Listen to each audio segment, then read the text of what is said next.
కానీ నిజానికి మీరు కథానాయికగానే మొదలు పెట్టారు కదా? అవును, ఈ పోరాట మార్పు కోసం కథానాయిక. అవును, బట్ ఆ తర్వాత మీరు అనేది హీరోయిన్ క్యారెక్టర్స్ రాలేదు? రాలేదు, ఏమీ రాలేదు. ఆ సినిమా ఏదైతే వస్తుందనుకున్నానో అది పోయింది. ఆ సినిమా టైంలో ఈ పోరాట మార్పు కోసం సినిమా టైంలో సాంగ్స్ కోసం విజయ గార్డెన్స్కి వెళ్ళినప్పుడు ఆ ప్రొడ్యూసర్స్ చూడడము, హీరోయిన్ ఛాన్స్ ఇస్తామనడము, మెయిన్ క్యారెక్టరు వాళ్ళు ఇవ్వకపోవడం, మెడ్రాస్ షిఫ్ట్ చేసి. అదే టైంలో నానా మలయాళం మ్యాగజైన్ వాళ్ళు నన్ను చూసి బాగుంది అమ్మాయి మలయాళానికి హీరోయిన్గా పనికి వస్తుంది అనేసి వాళ్ళు నానా మ్యాగజైన్లో ఇంటర్వ్యూ తీసుకోవడము, అలాగా మలయాళం మూవీస్కి వెళ్ళడం జరిగిందనమాట. మలయాళం మూవీస్లో మరి చేస్తూ అంత మంచి ఇండస్ట్రీ కదా మలయాళం ఇండస్ట్రీ, మరి అక్కడ మీకు ఎక్కువ నిలదొక్కుని ఇప్పుడు ఎలా అయితే సూపర్ స్టార్స్ మనకు ఉంటారు అలాంటి అవకాశాలు రాక, లేకపోతే మీరు ఏదొచ్చినా పర్లేదు అని ఒక? అలా కూడా కాదు. మలయాళంలో ఫస్ట్ నేను చేసింది ఉప్పు మూవీ, ముస్లిం సబ్జెక్ట్, తల్లి కూతురు నేనే, డ్యూయల్ రోలు. నాకు దానికి Kerala best actress state award కూడా వచ్చింది. అవును అవును. తర్వాత ఐవిశశి గారు అప్రోచ్ అయ్యారు. అప్రోచ్ అయితే మంచి డైరెక్టర్. అప్పుడు అంటే తెలియదు మనకి ఎలా ఉంటుంది, ఊరికే అవుట్లైన్ చెప్తారు కానివ్వండి. మంచి గ్లామర్ రోలు, కమల్ హాసన్ గారి పక్కన అనేసరికి చాలా ఆనందంగా ఉంటాం కదా. ఫస్ట్లోనే కమల్ హాసన్ గారి పక్కన ఉలగ నాయగన్ ఆయన పక్కన వచ్చింది అని. ఆ ముగ్గురు హీరోయిన్లు శోభన, గీత, నువ్వు అని చెప్పారు. ఓకే అనేసి ఒప్పేసుకున్నాను. అది కట్ చేస్తే విలన్ వైఫ్ వ్యాంపిష్. దాని తర్వాత రామానాయుడు గారు ఇంద్రుడు చంద్రుడిలో కమల్ హాసన్ గారి సెక్రటరీగా ఎవరు బాగుంటారంటే కమల్ హాసన్ గారు నన్ను రికమెండ్ చేశారు. అమ్మాయి ఎవరో చేసింది జయలలిత, చాలా బాగుంది, ఆ అమ్మాయిని పెట్టండి అని. అలాగే ఇంద్రుడు చంద్రుడిలో కూడా ఒక టైప్ ఆఫ్ వ్యాంప్.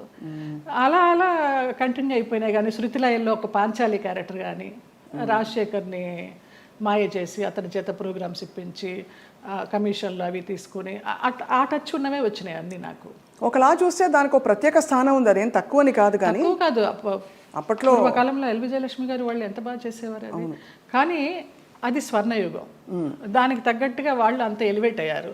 ఇంకా కొంచెం కొంచెం రాను రాను వెండి యుగాలు, ఈ రాగి యుగాలు ఇవన్నీ వచ్చేసరికి అప్పుడు వాళ్ళు డాన్సర్స్ చేసిన, వ్యాంప్ చేసిన, హీరోయిన్స్ చేశారు, అన్నీ చేశారు. ఆ డైరెక్టర్స్ అంత క్రియేటివిటీ ఉన్న డైరెక్టర్స్ ఇప్పుడు వాళ్ళు కాదని చెప్పడం లేదు. వాళ్ళు ధైర్యం చేసి అన్ని రకాల క్యారెక్టర్లు ఇచ్చేవారు ఒక ఆర్టిస్ట్కి. గిరిజ గారు మామూలుగా కమెడియన్ చేసి నాగేశ్వరరావు గారి పక్కన హీరోయిన్ చేయలేదా? అలా మా తరానికి వచ్చేసరికి వ్యాంప్ అంటే వ్యాంపే, చెల్లెలంటే చెల్లెలే, అలాగైపోయింది. సరే ఏదో ఒకటి, మనకి కళారంగం మనల్ని ఆదరించింది, అభిమానంగా పిలుస్తున్నారు, మన కుటుంబాన్ని పోషిస్తోంది అనే ఒక సద్బుద్ధితోనూ ఒక మంచితనంతోనే గెట్ ఆన్ అవుట్ వచ్చి, అంటే దాదాపు జీవితం నిర్ణయించిన విషయాలని మీరు స్వీకరిస్తూ ఒక నదిలా ప్రవహిస్తూ వచ్చేసారు. అంతే.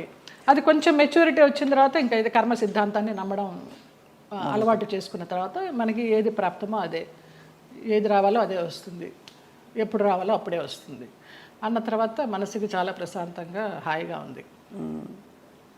ఇంత అందమైన జయలలిత గారు అప్పుడు ఒక అమ్మాయి, అఫ్కోర్స్ నాన్నగారికి పరిచయాలు ఉన్నప్పటికీ కూడా ప్రతి చోటికి నాన్నగారు రాలేరు కదా, మీ రక్షణ మీరు ఎలా చేసుకున్నారు? చుట్టూ ఉంటే మగ ప్రపంచం, అండ్ మగ ప్రపంచం వచ్చి మిమ్మల్ని పలకరించలేదు, ట్రై చేయలేదంటే ఎవరు నమ్మరు. అవును అవును, అంటే అది జగమెరిగిన సత్యం. అలా అని వాళ్ళని ఏం అండలేదు. బట్ ఈ ప్రపంచంలో ఎలా మీరు మిమ్మల్ని మీరు కాపాడుకున్నారు? కాపాడుకున్నాను అంటే కాపాడుకోలేదనే చెప్పాలి. కాపాడుకోలేదు, ఎందుకు అబద్ధం చెప్పడం. పరిస్థితులకు అనుగుణంగా వెళ్ళాను, అందువల్ల నేను పెద్ద ఇబ్బందులు ఏమీ ఎదుర్కోలేదు. కొంచెం ఫ్రెండ్లీగానే మూవ్ అవుతూ, నవ్వేస్తూ. అది వరకు ల్యాండ్ లైన్లు ఉండేవి, ఫోన్లు, ల్యాండ్ లైన్ తీసి పక్కన పెట్టేసేవాళ్ళం. అవుట్డోర్ వెళ్తే తలుపులు కొట్టేవారు. ఒక ఆర్టిస్ట్ అయితే నువ్వు తలుపు తీస్తావా లేకపోతే నేను ఇక్కడ ఊరేసుకొని చచ్చిపోనా అని అడిగాడు. పెద్ద ఆర్టిస్టా? పెద్ద ఆర్టిస్టే ఒక కాలంలో.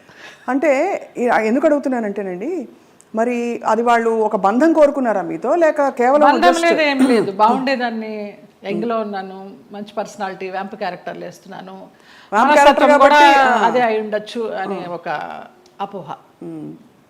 ఎలా తప్పించుకున్నారు? కొన్ని తప్పించుకున్నాను, కొన్ని తప్పించుకోలేకపోయినాను. తప్పలేదు.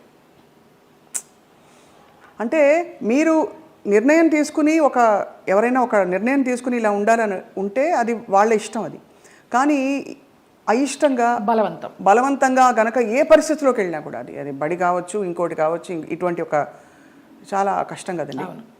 ఒకసారి అలాగే ఒక డైరెక్టర్ని రిజెక్ట్ చేశాను అనేసి అతను ఆ క్యారెక్టర్ కట్ చేసి పంపించేశారు. పర్లేదు అనుకున్నాను. అలా కూడా జరిగిన సందర్భాలు ఆ రోజుల్లో ఎలా ఉండేది జయలలిత గారు మీకు? అంటే మనసులో ఇలా జరుగుతోందని ముందే తెలుసా?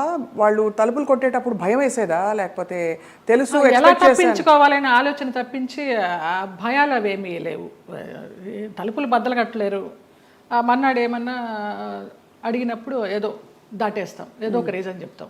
అవునా నిద్ర పట్టేసింది, ఫోన్ వినిపించలేదనో, తలుపు చప్పుడు వినిపించలేదనో, ఇలాగే మేనేజ్ చేసుకుంటూ కొన్ని తప్పించుకుంటూ, కొన్ని తప్పించుకోలేక, కొన్ని తప్పనిసరిగా.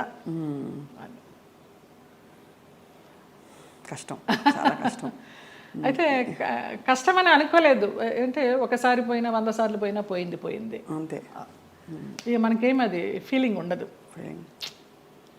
అంటే కరెక్టేలేండి మీరు అన్నట్టు. అంటే ఆ టైంకి మీరు ప్రాక్టికల్గా సమాధాన పడిపోయారు అంతే దానికి. అంతే. ఒకటే ఏమో, నా వాళ్ళు బాగుండాలి. ఎలాగో వచ్చాను, నేను చెడిపోతే చెడిపోయాను, నా వాళ్ళు బాగుండాలి అంతే. ఆ మంచి మనసుతోనే వచ్చాను కాబట్టి ఇప్పటికీ నన్ను భగవంతుడు ఈ రకంగా చూస్తున్నాడు 40 years ఇండస్ట్రీలో అని ఒక నమ్మకం. ఇప్పుడు అందరూ బాగున్నారు. చాలా సున్నితమైన ఒక ప్రశ్న అండి ఇది. అడగచ్చు అడగకూడదు, కానీ ఈ సోకాల్డ్ ప్రముఖులు వాళ్ళు వీళ్ళు మిమ్మల్ని ఇలాగా ఇబ్బంది పెట్టి, సరే వాటెవర్ ట్రై చేసి అది బలవంతంగా మీరు తలొగ్గినప్పుడు గౌరవం ఉంటుందా, లేకపోతే కేవలం జస్ట్ వాళ్ళ వాళ్ళ వాళ్ళ ఇంకా పైశాచికత్వం? కానీ పైశాచికత్వం ఏమీ ఉండదు, గౌరవం ఉండదమ్మా. Just matter of fact, need అంతే. రెండు ఉండవు, అది మరీ పీక్ ఉండదు. కానీ అంటే ఎందుకు అడుగుతున్నానంటేనండి, ఆ టైంలో వాళ్ళ ప్రవర్తన కూడా ఒక ఒక గాయం చేస్తుంది కదా మనసులో. అట్లా నేను అబద్ధం చెప్పకూడదు, ఎవరు అలాగ ప్రవర్తించలేదు. పైశాచికము లేదు, ప్రేమ లేదు. ప్రేమ అసలు ఉండదు. ఒప్పుకొని వెళ్ళాము అంతవరకు. వాళ్ళ నీడ్ అయిపోయింది, వచ్చాము. తర్వాత ఎలా ఉండేవారు వీళ్ళందరూ? బాగానే ఉండేది మామూలుగా. షార్ట్ అంటే షార్టే, అంతే అంతే. సో అది అలాగా ఒక ప్రొఫెషనల్ సిస్టంలో దాదాపు ప్రతి హీరోయిన్కి, ప్రతి అందమైన నటికి ఇది సర్వసాధారణమైపోయిన పరిస్థితులు వచ్చాయి అనే ఒక బాధతో తప్ప మరీ మిమ్మల్ని ప్రోబ్ చేసి ఇబ్బంది పెట్టాలని కాదు జయలలిత గారు. అయ్యో లేదమ్మా. ఎందుకు అది నామ్ అయిపోవాలి, ఎందుకు ఒక బెంచ్ మార్క్ అయిపోవాలి అని అంటే, మనం ఈరోజు అనేక కమిటీలు పెట్టడాలు, ఇండస్ట్రీ ఇతర వర్క్ ప్లేసెస్లో వేధింపుల కమిటీ ఉండాలని చెప్పి, అంటే వేధింపులని వ్యతిరేకించే కమిటీలు. బై గాడ్స్ గ్రేస్ మాకు అట్లాంటి వేధింపులు ఏం లేవు, కానీ తప్పలేదు. అంటే అది కరెక్టే. అంటే వేధింపులు లేకపోయినా ఒక పాయింట్లో మీరు ఎస్ చెప్పకపోతే మీకు అవకాశాలు తగ్గిస్తాం అన్నది ఒక వేధింపే కదా. అవును అవును. అంటే మీకు టాలెంట్ ఉండి కూడా చెప్పాను కదా, ఒక డైరెక్టర్ పంపించేశారు సుగం క్యారెక్టర్ అయిన తర్వాత అనేసి. ఆ పేరు నేను అడగను, ఎందుకంటే మిమ్మల్ని ఇబ్బంది పెట్టను. వారు గనక ఇంకా ఉండుంటే గనక ఇంకా ఇబ్బంది పెట్టను. లేరు, పోయినారా? Okay. Malayalam director. Okay okay. Telugu ఇండస్ట్రీలో బాగానే పోనీ మన ఇంటి పిల్ల అని ఏమన్నా అక్కును చేర్చుకున్నారా మిమ్మల్ని? ఇక్కడ కూడా ఇదేనా? అక్కున చేర్చుకోలేదు, చీకొట్టలేదు. రైట్.